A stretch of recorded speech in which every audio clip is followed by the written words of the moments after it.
Notre Dame fans, welcome back to another edition of the Irish Breakdown Podcast. It is Thursday, and so my man over there, Vince D'Addario, our football analyst at IrishBreakdown.com. I'm Brian Driscoll, the publisher, and it's prediction time, Vince. But for us, we can't just come on here and just, all right, here's our score. Peace out, everybody. We got to lead up to it because we still have some final breakdowns and analysis that we have to do about this game, and that is what today is going to be all about.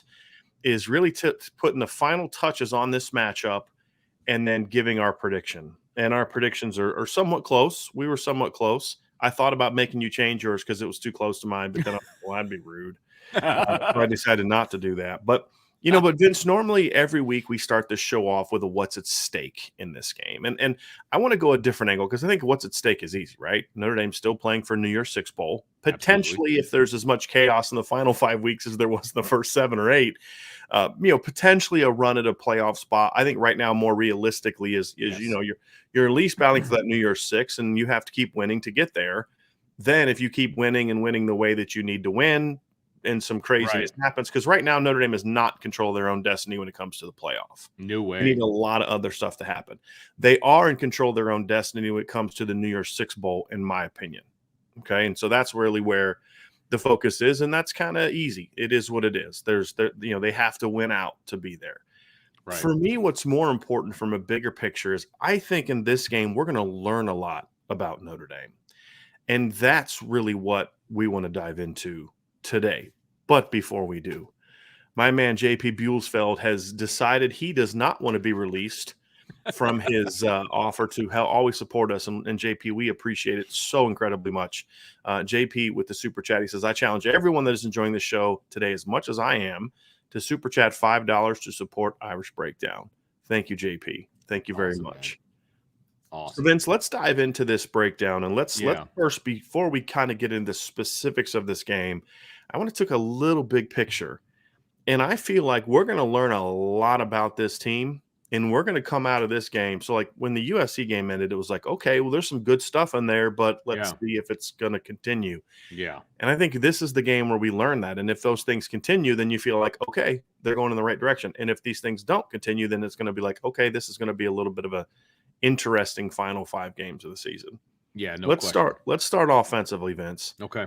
I think the first big thing we're going to find out in this game is are the changes that they made last week, were those USC related changes, or is this a permanent thing where Notre Dame is finally saying this is who this 2021 football team is, and we're going to roll with it. Right. I think that's the we're going to learn that from the first series. Yes, and we're going to see it through the whole game.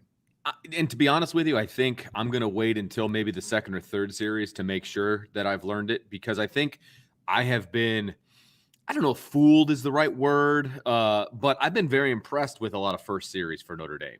And then it seems like when they get to the second and third series, things kind of drop off a little bit.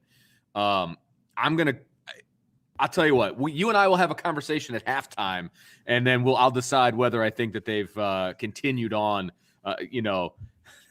That's great. I'm sorry to interrupt you, Vince. That's great. This is a great chat from Garrett Knutson.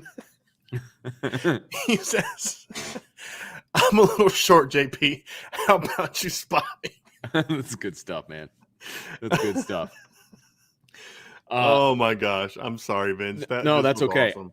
I agree with you, though. I feel good. I feel good about where this offense is going. I feel good about, and I can't believe I'm saying this, I feel good about what Kelly said after the game about the fact that, this is kind of who we are, and this is what we want to build on, and this is what we want to do. That leads me to believe that that's what they're going to do, but I still need to see it. And I want to see it for a whole half, and I want to see it consistently.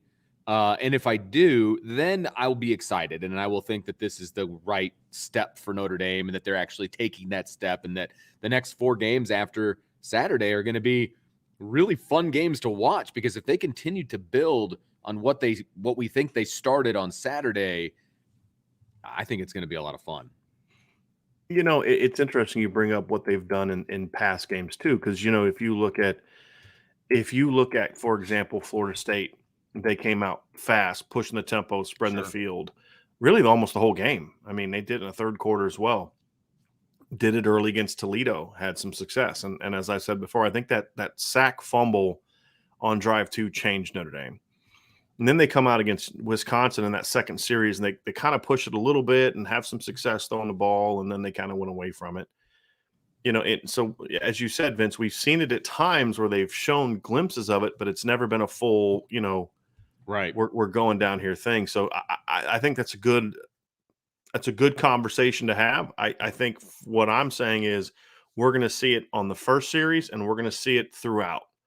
It can't just be a series or two thing.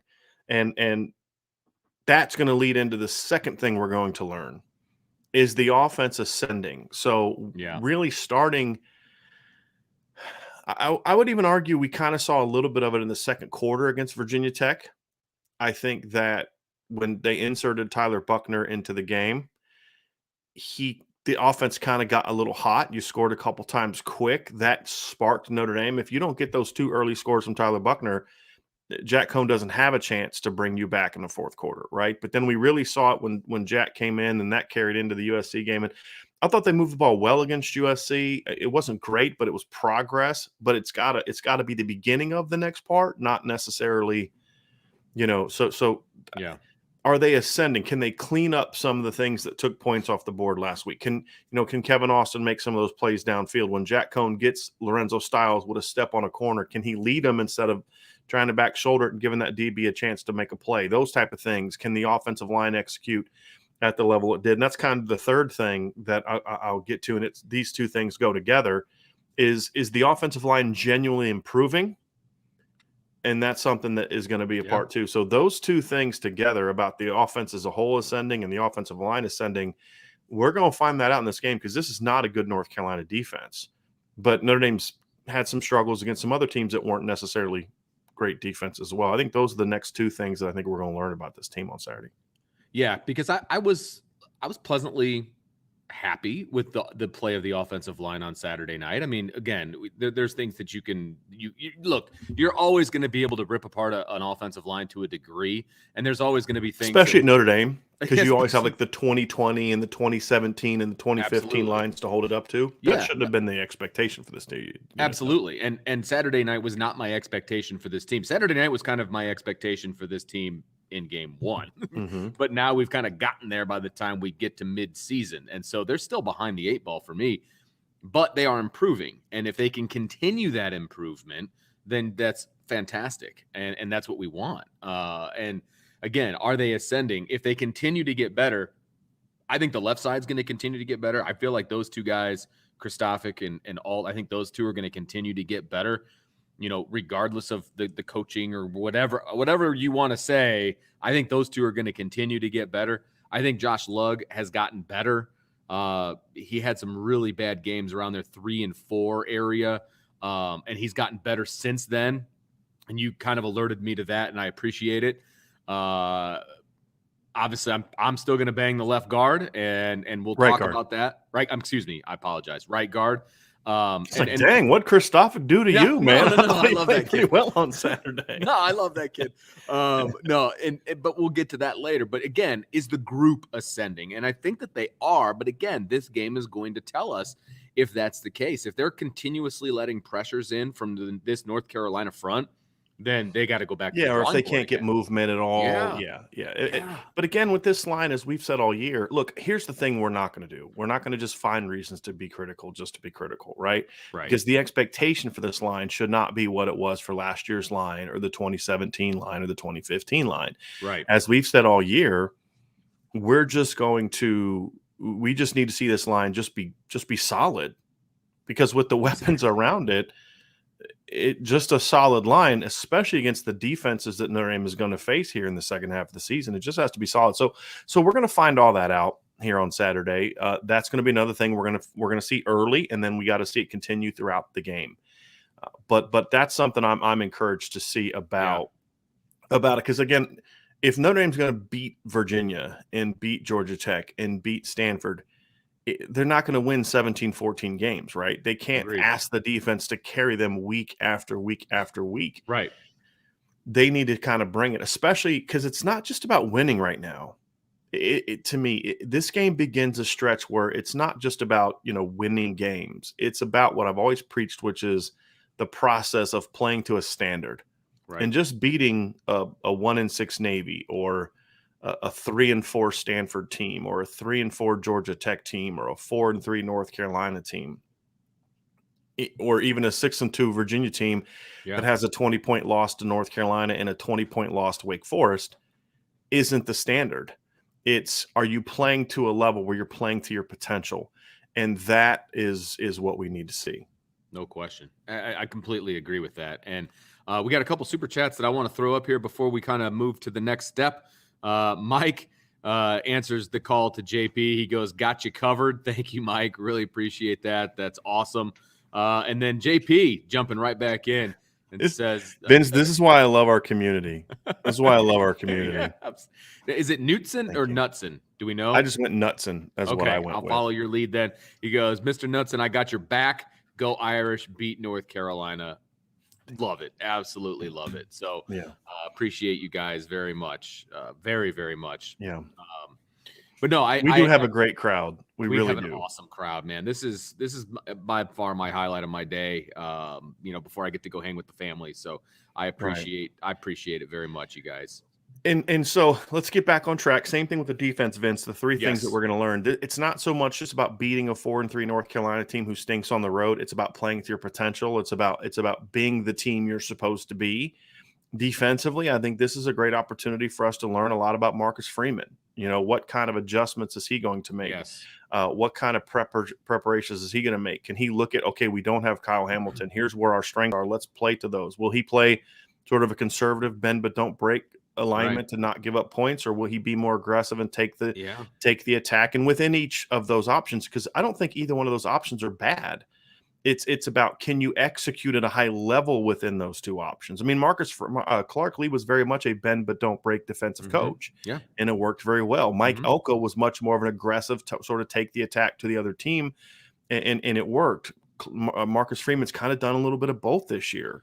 Yeah, but you got to make it work. And so can he put that game plan together to make it work? Yeah, and I think we're going to learn a little bit about Marcus Freeman, and not saying bad or good. I'm just saying we're going to learn a little bit more about him. How do you adjust to not having the best player on your defense out there? You know what I mean? And I think we're also going to learn a lot about the players. Who's going to step up when? I mean, your back's against the wall a little bit when your best player goes down. Well, and that's kind of the next two things on the what we're going to learn chart is the safeties. Yeah. I mean, what's DJ Brown and Houston Griffith going to do? Right. I'm nervous, and this is part of my concern with Marcus Freeman. I'm very nervous about the idea of putting Isaiah Pryor back there. How are they going to use him? Are they going to use him appropriately to his skill strength? Or are they going to kind of go with hey, we're playing the veterans? Because one thing we've seen from this defense this year, they haven't played young guys other than young guys that have already played, or guys that they have no choice but to play a young guy. And so you say, okay, at corner, they're playing Ramon Henderson and Clarence Lewis. They're sophomores, but that's because the only other options they have are freshmen. And Clarence Lewis started half the season last year. But my point is, he is the second, or he's one of the oldest guys that they have relative to the rest of the roster, and so they haven't been overly fond of playing young players. True. Let's be honest, they haven't played Prince Collie. They haven't played Gabriel Rubio. That surprises me that he hasn't played a down yet this year. Yeah. The only young guys they've really played are, we haven't seen Xavier Watts for however, for as good as. So those kind of things concern me a little bit. And this say we're going to put a guy like Isaiah Pryor at safety and hope that he can be something that he never has been in his entire career. That concerns me as opposed to getting the young guy ready. So, but, look, will it work or will it not work? That's what we're going to learn. Yes. And of course, DJ and Houston have to play well. And then the same thing that kind of carries on to your point, Vince, is we're going to learn a lot about this defensive line. But it all goes back to point number one, is how is the defensive line used? And so we can talk about all day about how talented the defensive line is, but if Isaiah Foskey's dropping in coverage more than he's rushing the quarterback, you're taking away your best weapon.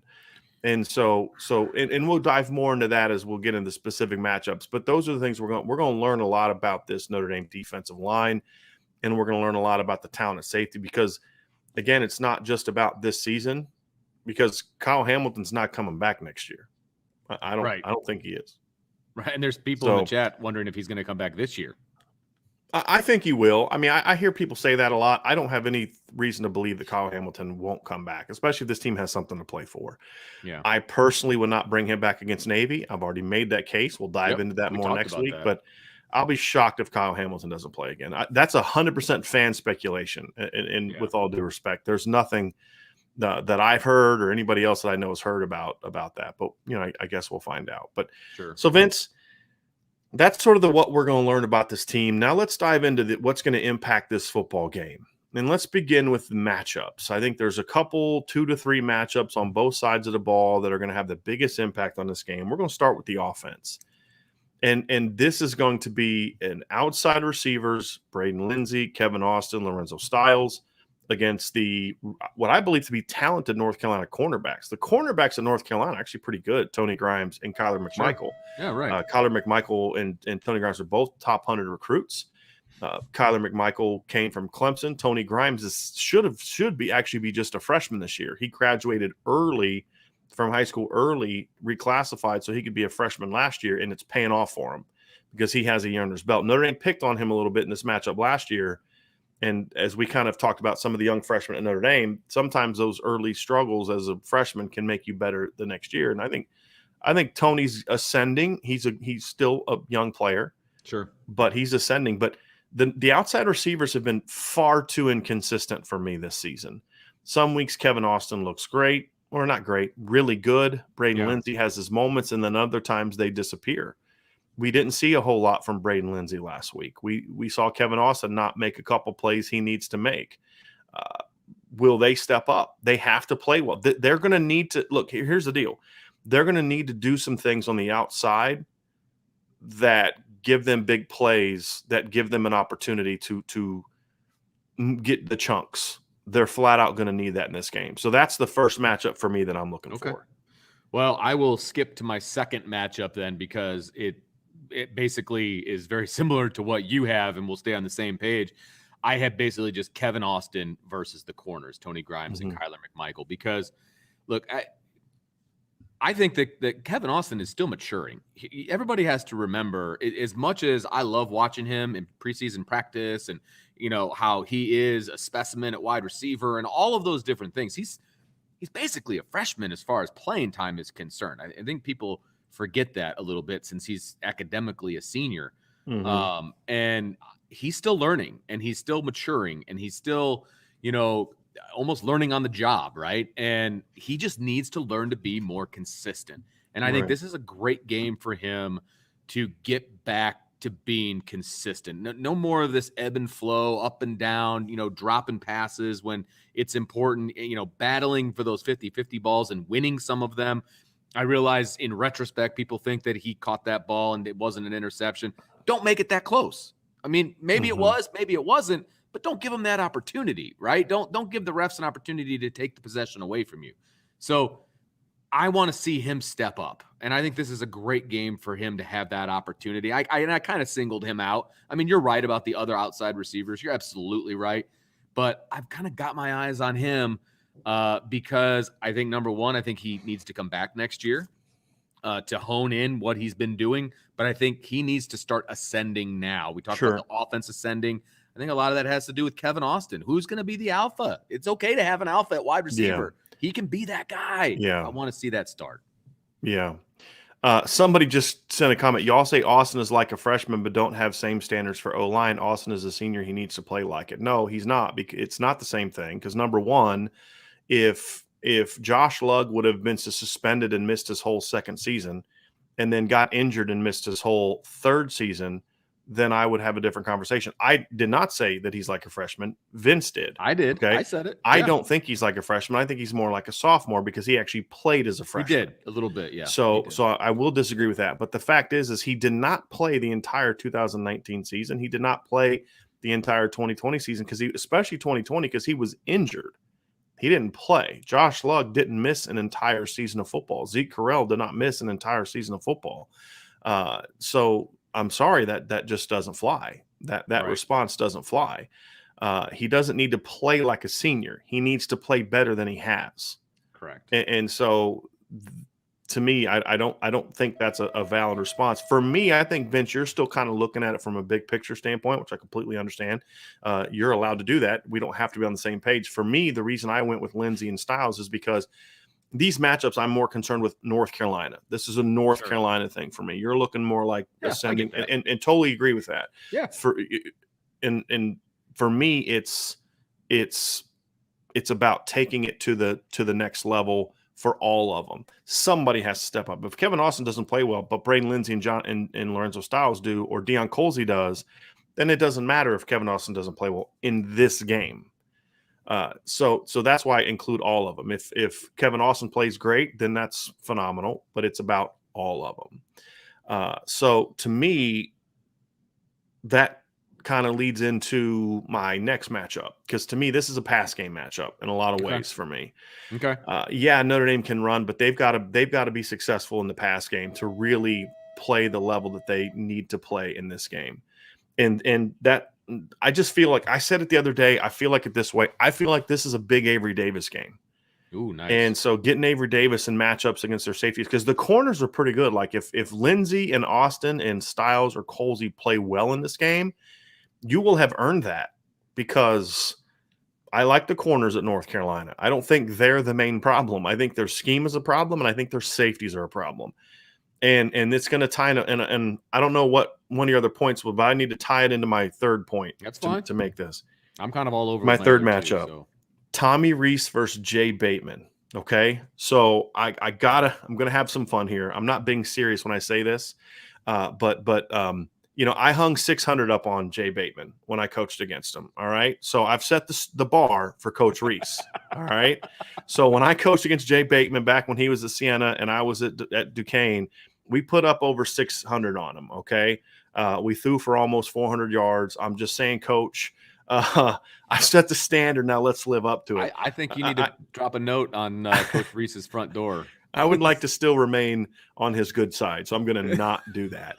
I'm having some fun with that. The point being, this is a great opportunity for Tommy Rees to really show himself and the smart coach that I believe he is, because Jay Bateman's defensive scheme is very unsound. There's a lot of ways to use formations, motions, tempo, different things along those lines, moving the pocket. There's a lot of different things you can do to create big play opportunities. And the one thing we haven't seen Coach Rees do a great job of, he's really good at stringing together plays.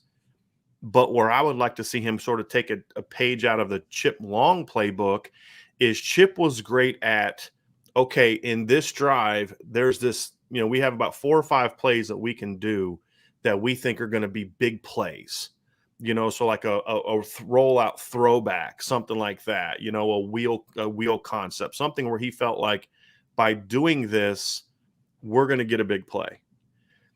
I would like to see Coach Rees do that, because I think this is a defense that you can do that really well against. And we've seen other teams do it, where you use your formations, put Avery Davis backside by himself and put 2 receivers to the field, and then motion another guy outside. That causes North Carolina to have to overreact, and then bam, you hit him with the post or a seam or something like that.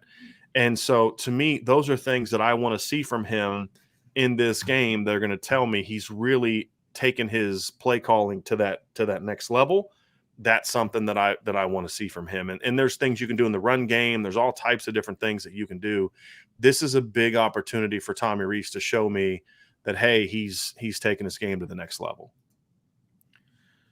All right, I'll dive into a couple more of mine since you rolled through yours, right? All 3 of yours? Yes? Okay. All right. So look, I mentioned that I was probably going to go this route on offense, and I went this route. I have Kane Madden versus the interior of the defensive line for North Carolina, and here's why. I agree with you that this is going to be a pass-first game for the most part, and that has been Kane Madden's weakest point. And so I want to see him step up a little bit, and I know that we've seen 7 games, and maybe that's just never going to happen. Maybe it's not. But I don't want to see him pass blocking against air. If there's nobody on you, help out the guy next to you, whether it's Patterson, whether it's Lugg, whatever the case may be, help him out. give him a little shove, but then stay set so that you can pick up if, there's a slant coming or a twist or whatever, that's fine. Give one of these, give one of these, whatever. I need to see him step up. I do not want to see a situation where his gaps are getting abused on a regular basis, because I do think that North Carolina is going to play a lot of games. I think that they're going to test this offensive line. Look, there's going to be mistakes, I'm sure, made by all 5 of them, but I'm going to focus on 62 today and this weekend, and I want to see him step. Look, you're a 6th-year senior. It's time to take control of this offensive line and be the All-American that you are. I'll leave it at that. That's where I'm at with him. My third point is kind of interesting, I think. I went with Tyler Buckner versus the defense. I want to see what their plan is for Tyler Buckner. We talked about this offense evolving, and we talked about them taking it to the next level and building on what they did. Last week, we saw a defined game plan for Tyler Buckner. I want to see that continue, but we're already talking about the fact that we think this is going to be a pass-first type of game, maybe an RPO type of game. It needs to be. How does that look with Tyler Buckner? You know what I mean? Like, right. And how is North Carolina going to play when he comes into the game? I think that's a big question mark right now. I think we're all very comfortable with how Jack Cohn is going to play if they continue to do what we think the offense is going to do. I think we're all very comfortable in what he brings to the table. I want to see what their plans are for Tyler Buckner, right? Are they expanding the game plan? Is he going to be a run-first guy not. still? I know. I agree with you. Yeah. I completely agree with you. I want to see his playbook expanded. I want to see – I love the RPOs with him in there and the fact that he pulled and went. I loved it. It was great. So I want to see some more of that. I want to see his defined role expanded a little bit and see him blossom a little bit more in this game, because I think this game and moving forward is a chance to really get Tyler Buckner some action and get some confidence and really start working him and getting him ready if you think that he's the future of this team.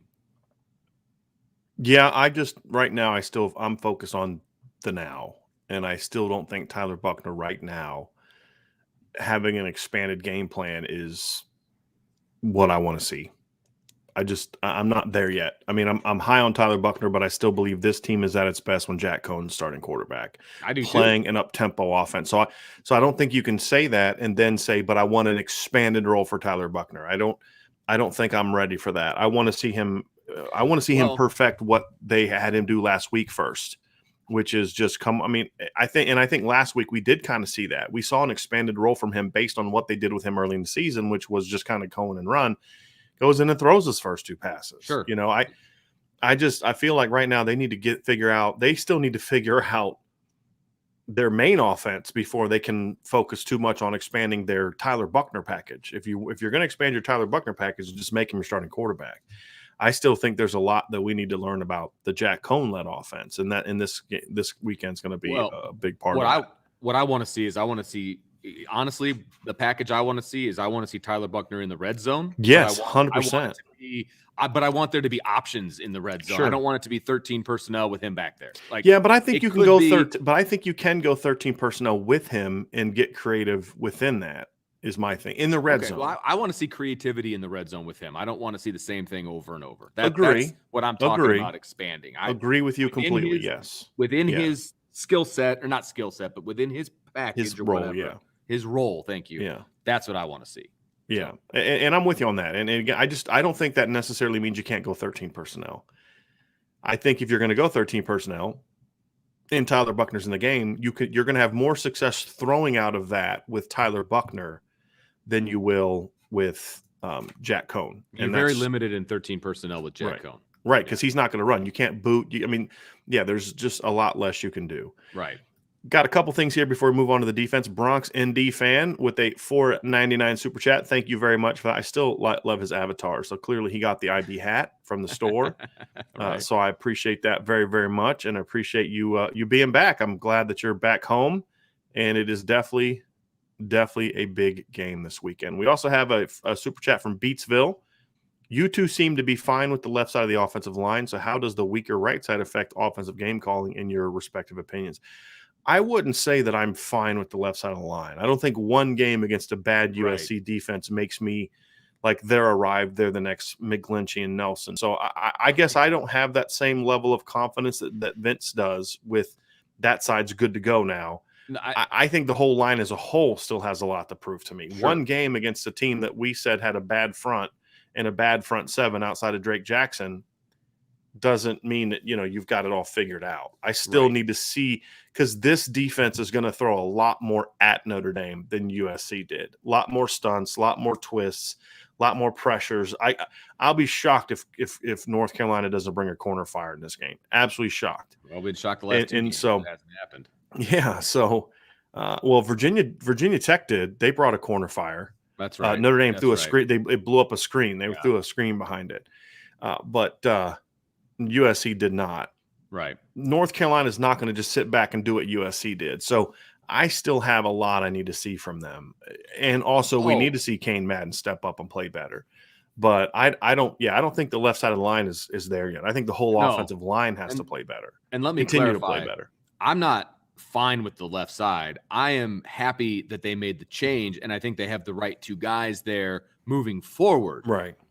That's now they what have to say. I gotcha. Okay. Now they have to continue to. So you're just happy that they addressed the left side. Yeah. You think they have a combination that gives them a chance to be successful. And if you'd have told me that they were going to change the offensive line, I would have told you were a liar and you were lying to my face, at the beginning of the season. I would have never believed it. And they did it. And so I got to give them credit, right? So I think that they are moving in the right direction. Again, and somebody earlier said that, about the offensive line being young or whatever. I give them a little bit of a pass on the left side because those guys are actually young. Okay. Mm-hmm. I'm not expecting them to be the McGlinchey-Nelson combination of their final year at Notre Dame. That's not what I'm anticipating. So I do give them a little bit of a pass. But again, they have to keep getting better. But I think these two guys will keep getting better. So that's where my confidence lies. So let's go defense, Vince. And I guarantee you and I both have this one. Houston Griffith, DJ Brown, and Isaiah Pryor against Josh Downs scares the ever-living snot out of me. Right. It's number one, actually. I know that you're shocked by that. Let's go. Let's roll with it. Go. Talk to me about that matchup, because the one thing we talked about earlier this week is North Carolina does a phenomenal job of using formations and motions and shifts and different things to get Josh Downs isolated on safeties. You can't avoid it. You can't. And I think you need to throw in Tariq Bracy into that mix too. Because I do think he's going to be involved in the plan for Downs, right? So, but I agree with you 100%. I mean, he is going to stress the safety position the entire game. Number one, because that's what they do, and number two, because your best safety's on the bench. And they are going to force DJ Brown, Houston Griffith, Isaiah Pryor, as you mentioned. They're going to force those guys to play, and they're going to force those guys to play well in order to stop Downs. You are not going to be successful defensively unless you have a game plan for Downs, and your safeties are a huge part of that. And so you have to have a plan. You have to have a plan. And whether it's, bracketing or rerouting or whatever you think you need to do, you need to have a plan, and it can't be the same thing over and over again, because they will have a plan to counteract that plan, right? So you need to be multiple in your plan to stop Josh Downs. Number 2, Myron Tungvaloa and Jason Adamiola against the offensive tackles from North Carolina. Ooh, and the reason I go there is because I predict that Notre Dame's going to run a lot of 3-man fronts. And Foskey's going to be at linebacker. And unfortunately, Foskey's going to be doing a lot of dropping into coverage on first and second down. I hope I'm wrong. I would much rather see them go 3 down with Foskey and Adamiola and MTA on the line together, and put another linebacker or an extra DB or something on the back level.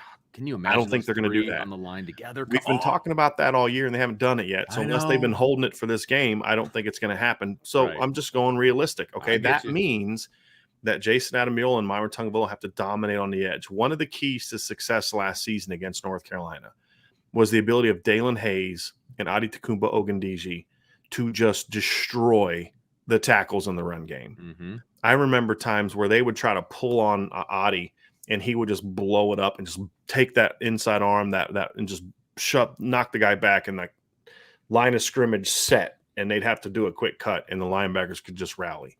He was so good against the run last year. And there was that one play, if you remember, where he did that, and it was a 3rd down and 1, I think. It was 3rd and short.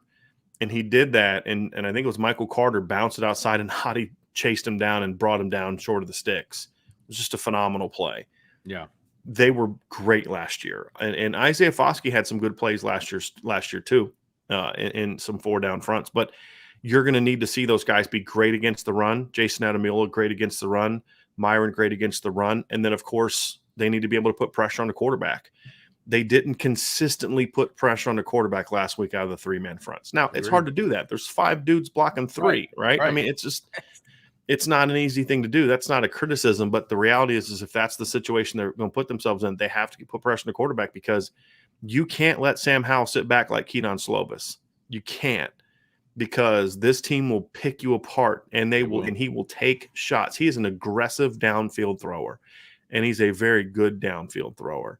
If you let him sit back and get comfortable as much as Keaton Slovis did last week, he's going to pick you apart. Because I don't think Keaton Slovis is very good. I've been saying that for 3 years now. I never have, yeah. Sam Howell's good, right? He's a really good college quarterback. So they're going to have to pressure him. I hope that I'm wrong about just the 3-man pressures and dropping 8. I hope I'm wrong about that. But if I'm not, then it's imperative for those 2 guys to be really good at putting pressure on the quarterback and dominating the run game. I will say that my second one, I had Myron and Foskey versus the tackles. I did have that. I agree with your assessment that they're probably going to go a lot of 3 front. Somebody alerted me to the fact that Foskey has 8 sacks, and the record at Notre Dame in a single season is 13. I think it's 13.5. Why not let him just pin his ears back and go, man? Like he could dominate that total. He could dominate.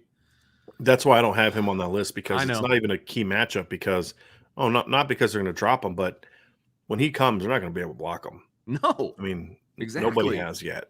He could have 2 sacks in this game and be that much closer to this record. Well, and I'm not even as concerned as much about the sacks as I am about the consistent pressure of just not letting Sam Howell get comfortable. That's my bigger fear. So we'll see what he does, but yeah, that's the tackles just aren't great, and Notre Dame needs to be able to win that battle. And then the fine one for me is Clarence Lewis against whoever's matched up against him on a given snap.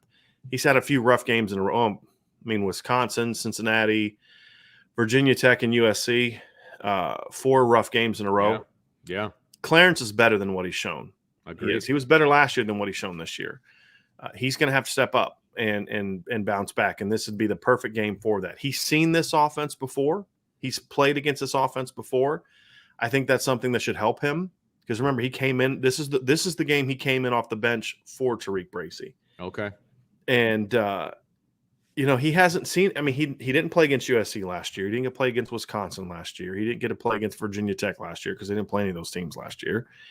And I'm trying to think of and he didn't play. So USC, Cincinnati, he didn't play last year. So usually a lot of times a sophomore is playing against people he's played against before. Well, because of how crazy last year's schedule was, Clarence didn't get a chance to do that. So this is a team he's played before. How is that going to help him?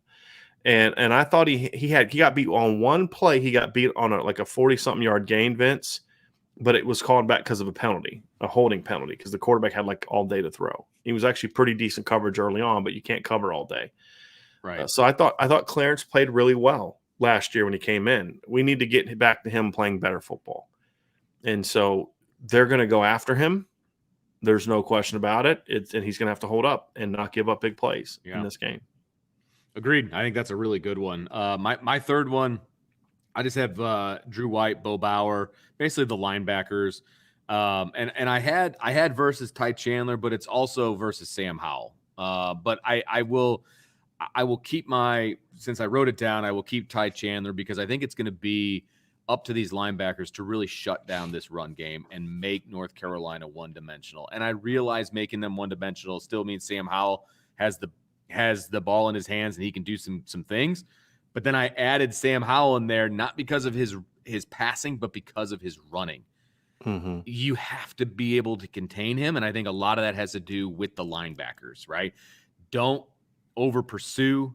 Don't peek when there's nothing to peek at, right? And don't turn your back on Sam Howell, because he will squirt out and he will start moving the chains with his feet. And I think that that's going to fall on the linebackers. And if they can contain Chandler in the run game and then keep Sam Howell from hurting them with his legs, I think that this defense can be very successful against North Carolina. I want to do this real quick for Tyler Reese. He asks, please break down for me what 12 and 13 personnel mean. So we've done this in the past, but I know that there's like a lot of new people to the channel. So awesome. This is a great question, Tyler, because it allows us to just kind of remind some of the new people that weren't here with us when we did this over the summer. So 12 and 13 personnel is essentially a personnel grouping. And so most teams, not all, because some teams have, like, they'll give them names. I coached on one team where our personnel was basically an animal name, like tiger package, all those type of things. Most teams will give it a number, and it's just sort of a traditional football thing. And essentially how it goes is the first number is the number of running backs in the personnel grouping. The second number is the number of tight ends. And then there is no third number, because it's basically like, there's 5. Right, there's 5 linemen, 1 quarterback. This is for the skill players. And so 12 personnel means 1 running back, 2 tight ends, which would then mean 2 receivers. 13 personnel is 1 running back, 3 tight ends, and then 1 receiver. We've seen some 14 personnel from Notre Dame, 1 tight end, 1 running back, 4 tight ends. We've seen 21 personnel, 2 running backs, 1 tight end, 2 receivers.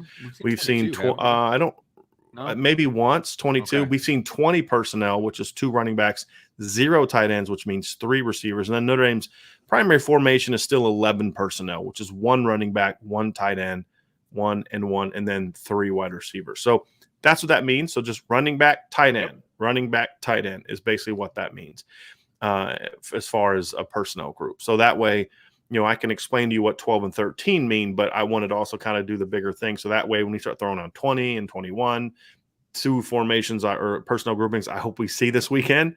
We didn't see as much of that against USC, understandably so, because Chris Tyree was hurt.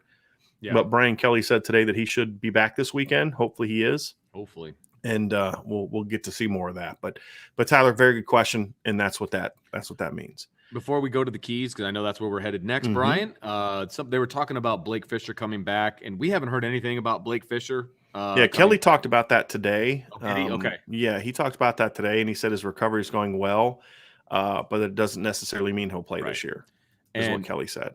People are saying, you can play him 4 games and you can redshirt him. Look, Blake Fisher doesn't need a red shirt. He's not going to be here for a red shirt. Okay, no, I just want to unless throw that things out don't there. Unless things don't go well. Right, and then he's not going to play anyway, so it doesn't matter. So yeah, I don't believe a red shirt is even in the conversation with him. So correct.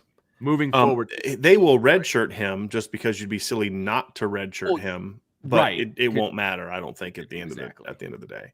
Exactly. All right, so let's go to matchups, Vince. Let's go to offense. I'm going to give my 3 keys. Let you give your 3 keys, and then we'll go to defense. Number 1, you got to start fast, and this is one of 2 ways.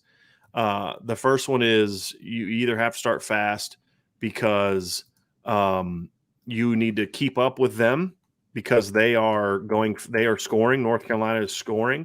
You need to keep up with them. Like we saw last year, match them score for score.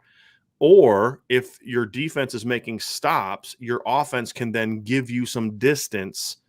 So if you're able to make stops on 2 of your first 3 drives, and the only time you don't make a stop, you give up a field goal, and your offense can put 3 scores on the board, 2 of which are touchdowns, and all of a sudden you're up 17-3, that's a good place to be. What you don't want to be is only up 7-3, because you're also not putting points on the board if your defense is playing well. So no matter what you do, the offense has to start fast. Number 2 for me, your stars have to play like stars. Right. And you could go to different directions and say your best talent needs to play like that's best talent. So, your stars are obviously Kyron Williams and Michael Mayer. They've got to be dudes. But I would also say guys like Braden Lindsey and Chris Tyree and Avery Davis and Kevin Austin also have to be on their game, because if this offense is going to get where it needs to get to, those guys are going to have to be a big part of it. You can't keep asking Mayer and Kyron to carry you. Early in the season, they were doing a better job of – that's what's kind of interesting. The offense is doing well, but we're not seeing some of the guys that need to step up really step up yet, which is why I still believe there's another gear for this team to get to. We haven't seen Braden Lindsey and Kevin Austin really, truly have a breakout this season, in my opinion. You know, Kevin's had some good games, but he has yet to have a 100-yard receiving game. And so, I mean, I believe the only 100-yard receiving game this year from a receiver so far has been Avery Davis. So we haven't seen either one of those guys break out yet. It'd be nice to see one of them break out. And then my third is be aggressive. I mean, and that means start to finish. Come out aggressive. If you get a lead at halftime, stay aggressive. And look, you can call the dogs off in the last 7 minutes, okay? But if you're up 17-3 or 20-3 or 24-3 at halftime, I don't care how much you like Mac Brown. This isn't about you and Mac Brown. This is about establishing a mentality in your football team that is lacking, that we don't let down. We don't let up. We put pedal to the metal until that animal stops moving, right? You know what I mean, Vince? And so yes, I do. To me, that's the thing for me. It's be aggressive from start to finish. This team needs that mentality, and they need it really ingrained into their DNA. And neither side of the ball has that right now, because both sides of the ball, they've pulled back way too soon, too many times this year. You can't do that in this game. You have to go pedal to the metal, and you have to hammer them and hammer them and hammer them until they stop moving. And that's going to be the key. I used so many different like little references there, and so many applied to me analogies to make that point. But yeah, you got to be aggressive start to finish. All right, 1 through 3 for me. My first one, tempo, start fast. I'm not going to repeat what you just said. That was my first one. Shocker, we had the same one. My second one is the offensive line needs to continue their bull market tendencies, which means they need to continue to get better. I'm not asking for monumental leaps, okay? I'm asking for continuous growth and just getting better consistently. That's all I'm looking for. And they've done that a little bit, right? But they need to continue doing that. They're knocking on the door of average, okay? That's what I like to say. They're knocking on the door of average. They need to bust through it and get there, okay? So that's my second one. And the third one for me, and this kind of goes along with your stars being stars, but I love what I saw from Kyren Williams, obviously, in the last game. And I wrote down Kyren Williams in all facets, right? Running the ball, catching the ball, pass protection, whatever, okay? Kyren Williams is ascending. I think he's on a lot of people's radar right now. He just needs to continue being Kyren Williams, right? Because he has the kind of personality that people are going to follow. And if we want this offense to continue ascending, I think a lot of it has to do with if Kyren Williams keeps ascending. If he keeps ascending, they're going to follow him. And I really do feel that way. He's an emotional leader on this team. They're going to follow him, whatever analogy you want to use, right? But they're going to follow him, and he's going to continue getting better. And I love what he showed on Saturday. And I think he's just going to build on that. Yep. That's your three? Those are my three. Tempo, O-line, Kyren Williams. We'll go into the defense here, but we have a super chat from John A1 that kind of leads to that. Do you think we'll see a 3-4 defense playing a two-gap defense to stop the QB from leaking and blitzing all over the place with Pryor as your fourth linebacker? I wouldn't mind a fourth linebacker being Isaiah Pryor. I could live with that if you use it correctly. I don't think that we would see that. I think if anything, he'd be a third linebacker as opposed to a fourth linebacker. I don't think we're going to see a lot of two-gap except when we are in when we see Notre Dame in third and longs, which are more of you're going to drop 8 and you just want to make sure he doesn't take off running. I think that would be the only time. I don't think it's something I hope we don't see a lot on early downs. Yeah, certainly would. Also got a super chat from Tyler Reese. Thanks for the explanation. You are quite welcome, and thank you for the super chat and for the question, because a lot of times, we kind of forget that not everybody that is watching the show now was watching it 4 months ago. So questions like that a lot give us the opportunity to kind of just once again explain things to people that maybe got on lately. Thanks for the explanation. In my opinion, then we need to go 21 personnel with a lot of Williams, Tyree, Mayer, Austin, and Davis. Don't disagree. Yeah, don't disagree at all. I would like to see that mixed in with 11 personnel are my favorite formations for Notre Dame. And then occasionally when you need to give Michael Mayer a breather, I would go 20 personnel and put a third receiver on the field. Yep.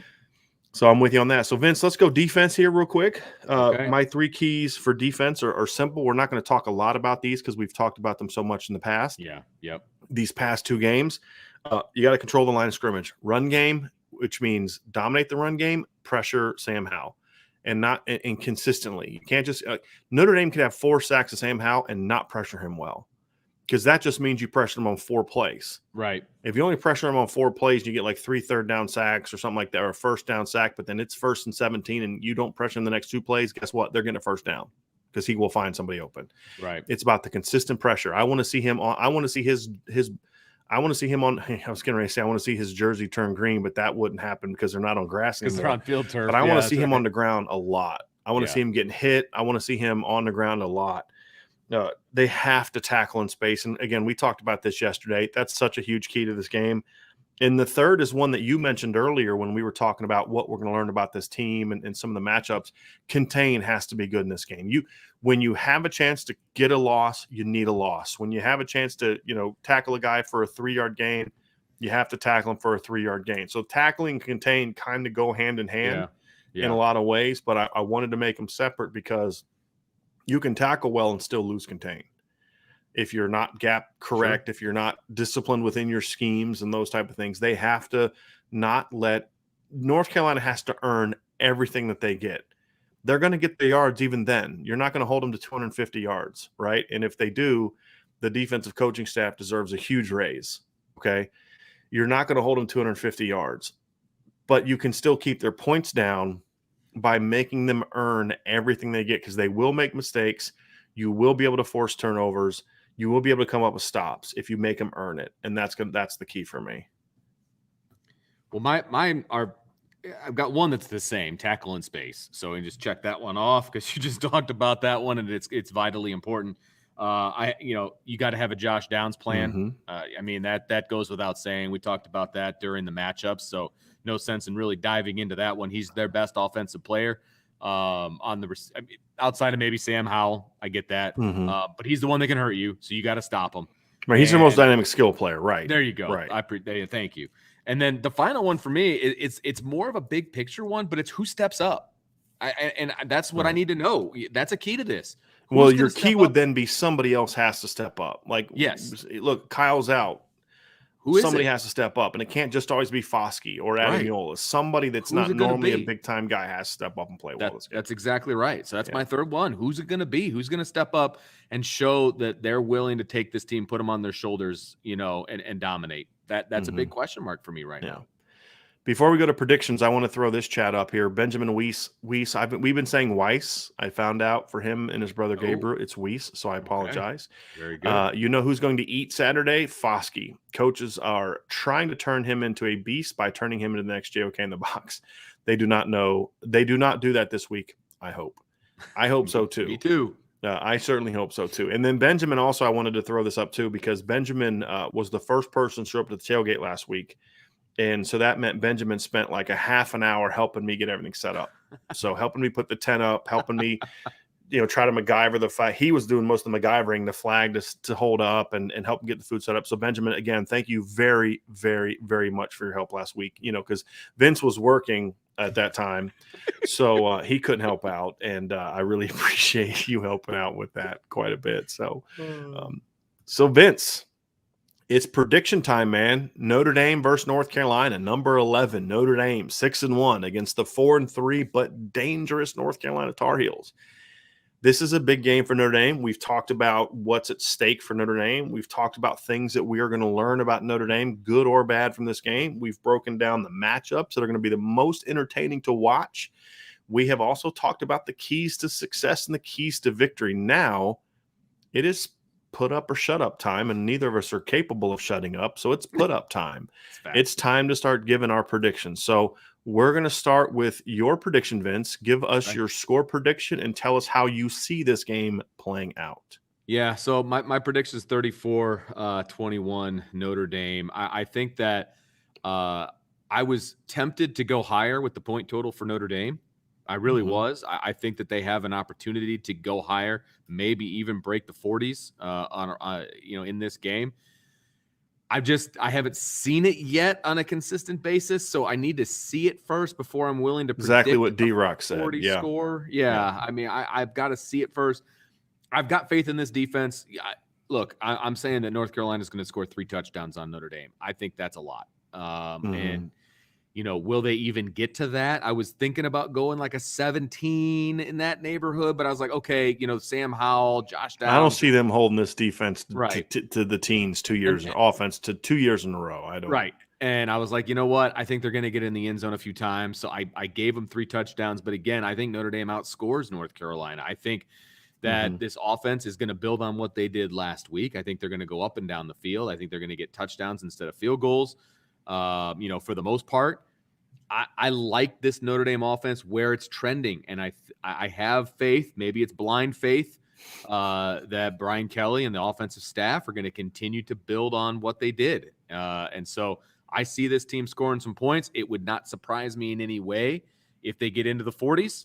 It would surprise me if they were in the 20s, based on what we saw on Saturday and based on what I've seen from this North Carolina defense. Correct. When we see some predictions from other people, Anthony L., there were some predictions about 45-17, and he says, y'all are much more confident than I am. Notre Dame 27-16. I get that. I think part of it is Notre Dame was scoring 24 to 27 points against teams that had really good defenses. This is not a very good defense, and that's the thing for me. And by the way, Anthony, you asked me to put a long sleeve gap closer shirt up. I told you I'd have it within 24 hours. It was up within 24 hours, and yet I haven't sold that shirt yet. So I'm just trying to understand. You asked me to put this up, buddy. You know what I'm saying? I did my part. Now it's your part to step up to the IB merch store and get that long sleeve gap closer shirt. But for me, it's 38-24. To me, I look at this as like, and Chad Williams has a score that's similar to mine. I could see a thing where North Carolina punches one in late to make it 38-30. The Searchers thinks there's going to be a lot of offense this weekend. I have confidence in this defense is going to, they've played some good offenses and none of them have been able to score a bunch on this defense. The only team that's really scored a lot on this defense is Florida State. Yeah. And Toledo didn't score 29 points on this defense. They scored 22 points on this defense. Virginia Tech scored 23 points on this defense. Cincinnati scored 24 points on this defense. Now, this defense hasn't been like a lockdown, knock your socks off group yet, right? I just haven't seen a team come out and just light them up, really. And I don't think we're going to see that for 60 minutes in this game. I'll be disappointed if we do. Yeah. I think what's going to happen is they're going to do what they did last year. There's going to be some success early because, again, as we said yesterday, was it yesterday when we talked about the deep? Yes, yesterday. It can be challenging at first to get caught up to the speed of this kind of offense, not just the speed of their players, but more so the speed of the tempo and the scheme. We saw that last year. And then you kind of, okay, we've got a couple seasons in our belt. Now we pull them back. And, I think the key for me is I think Notre Dame is going to have – I think the key, the difference between whether or not Notre Dame is going to have success the way that we think of it is going to be what we see on first and second down. And it's a perfect example last year that leads to, that adjustment early. Last year on North Carolina's first 10 first or second downs, they had 10 plays for 128 yards. Half of those 10 plays went for at least 13 yards.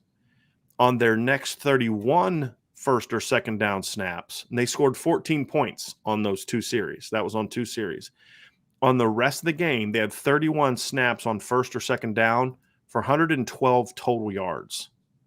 They had 6 plays of 10 or more yards. The rest of those, so that means 25 snaps were 9 yards or less. And I'm counting here, they had 18 plays of 3 yards or less on first or second down. That's going to be just as big of a key this year as it was last year. I think eventually they're going to start playing well on first or second down. I think this coaching staff on defense has adjusted well in games for most of the season. And I think that eventually they'll get caught up and start to shut North Carolina down. The Notre Dame offense will clean up at least one of their mistakes from last week and add another touchdown onto the board is how I see it. So, like, instead of missing a field goal in the first drive, Kevin Austin catches that ball, they punch it in, and it's 38 instead of 31. It's kind of how I see it. If Notre Dame plays to its full potential, I could see this game being far more convincing. But I mean, we're 7 games now. I need to see that before I start predicting it. So that's kind of my thing, and that's my prediction. We have some other predictions here, Vince, before we get rolling. Irish Joe is predicting that Marcus Freeman and the staff put themselves in position for huge pay raises with that win. Love that. Tommy Gunn says first shootout of the year by Notre Dame standards. I would encourage you to.